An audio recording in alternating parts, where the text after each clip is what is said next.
Hello students. सर्दी बहुत है। आशा करता हूँ कि आप सभी घर अपने ठीक ठाक होंगे।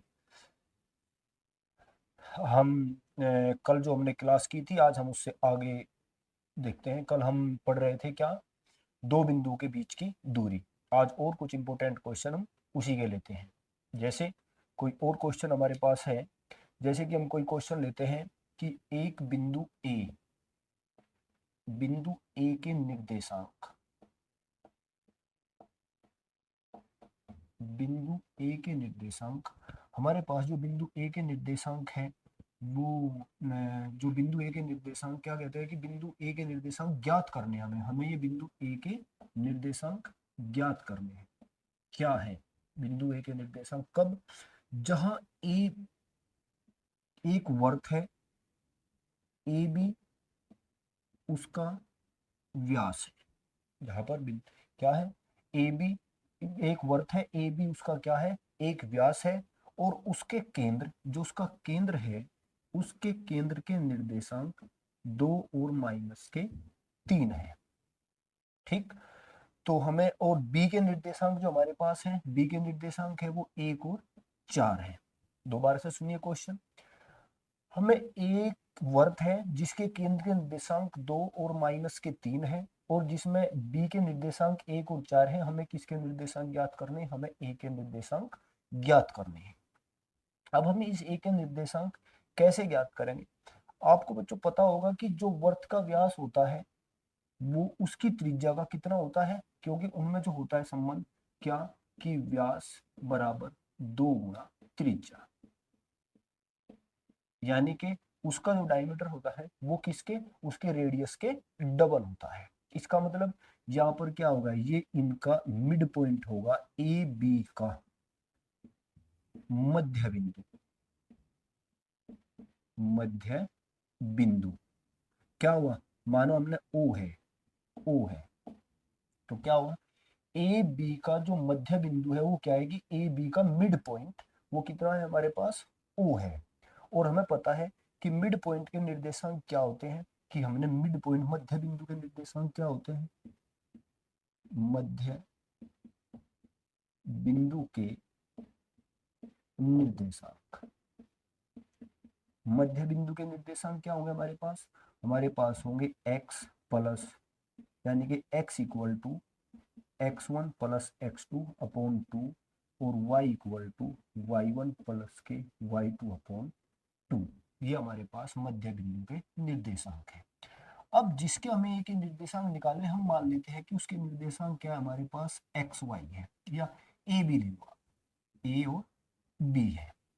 तो अब जब हम मध्य बिंदु के निर्देशांक कहेंगे, हमारे पास मध्य बिंदु क्या, उसका वर्त का केंद्र है। तो जब वर्त का केंद्र हमारे पास मध्य बिंदु, तो ये एक्स की वैल्यू, ये वाई की वैल्यू, ये x1 की वैल्यू, तो वो वैल्यू हम यहाँ पर क्या कर देते हैं, पुट करो। x की वैल्यू क्या हमारे पास 2, x1 की वैल्यू क्या हमारे पास a, x2 की वैल्यू क्या 1 अपॉन 2। इसी तरह y की वैल्यू हमारे पास क्या, -3, y1 की वैल्यू क्या, y1 की वैल्यू क्या हमारे पास b, और y2 की वैल्यू क्या हमारे पास 4 अपॉन 2। तो यहाँ से 2 2 जा 4 इक्वल टू a प्लस 1, इसलिए a equal to 4 minus 1, a equal to कितना हमारे पास 3 आया। तो a की वैल्यू हमारे पास कितनी आई, हमने कितनी फाइंड की, a इक्वल टू 3। अब हम इससे करते हैं 3 2 जा 6 प्लस b प्लस के 4 इक्वल b इक्वल टू -6, इसे माइनस के 4, तो b इक्वल टू -10। तो हमारे पास जो कोऑर्डिनेट आए वो a कितने आए, हमारे पास जो निर्देशांक वो कितने आए, 3 और -10। तो क्या हुआ, हमारे जो आए a के निर्देशांक जो हमें फाइंड करने थे, ए के निर्देशांक हमारे पास कितने आए, 3 और -10। ये हमारे निर्देशांक। ठीक है, आपकी सबकी समझ में आ गया होगा। मैं दोबारा कहता हूँ कि आप हमारे चैनल पे जो भी नए, सबसे पहले आपसे रिक्वेस्ट है कि हमारे चैनल को सब्सक्राइब करिए, ताकि आने वाले जितने भी वीडियोज है आपको सबसे पहले उपलब्ध हो। और आपके पास ज़्यादा टाइम नहीं, आपके पास अब सिर्फ 1 मंथ बचा हुआ है, तो अपने हमारा जो लक्ष्य है वो है कि हम आपको इम्पोर्टेंट क्वेश्चन आपको समझाए।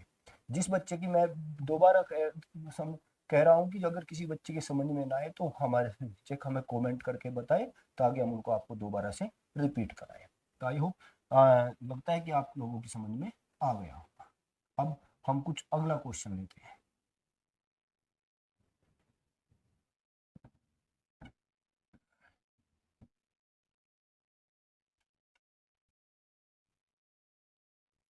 इसी चैप्टर में से हम अगला क्वेश्चन लेते हैं। वो क्या है हमारे पास अगला क्वेश्चन?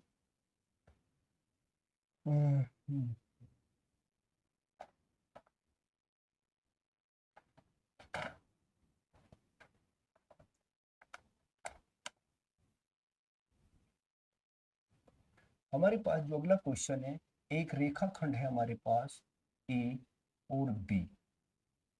हमारे पास जो अगला क्वेश्चन है वो क्या है? हमारे पास एक रेखाखंड है ए बी, जिसमें ए के निर्देशांक है हमारे पास -2 और 2,